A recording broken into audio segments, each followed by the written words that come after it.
Sunny, I'm so excited about your new book, Transformational Coaching to Lead Culturally Diverse Teams. Can you tell me a little bit about the journey that led you to writing this book? Yes, I mean, this has been a 7-year journey, 8-year journey, and working with my colleagues that I work with and working with the teams that we work with. And we've been developing a new way of working, integrating the thinking environment work that we do, relationship systems, intelligence, systemic thinking. And one of the reasons that it's so important is that we're working with relationships in a team. We're working with culture. We're working with managing conflict. We're working with culture change. We're working with leadership development. So it's quite a range of things. And whenever you're working with leaders, you're working with relationships. The relationships they have and the relationships that they don't have. Gosh, that's fantastic. And why is it so important now as we head towards the fourth industrial revolution?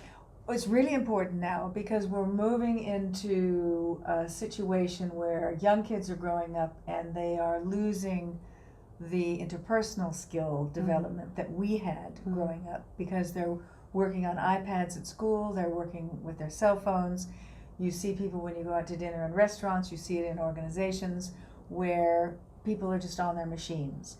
And so we're losing the skill of communicating with each other, but we're losing two other really important things. We're losing empathy for another person and another person's point of view, and we're losing the idea of respect and courtesy to listen to another person's point of view.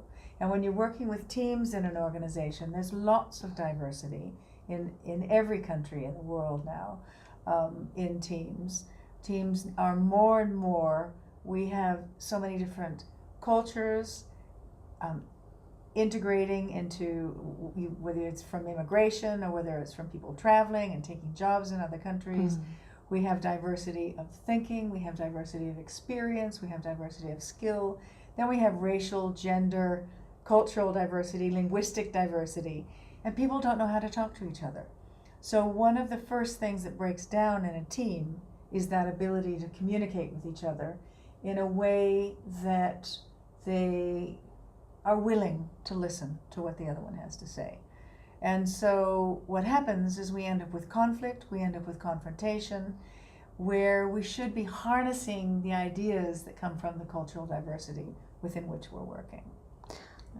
Sure, that's an interesting perspective. And how does the book deal with that? So, well, one of the things that we look at is we work with something called relationship systems intelligence, which is there's intelligence in relationships. And in organizations, an organization is a network of systems. So we're looking at what are the voices that are being heard and what are the voices not being heard in organizations today and in teams.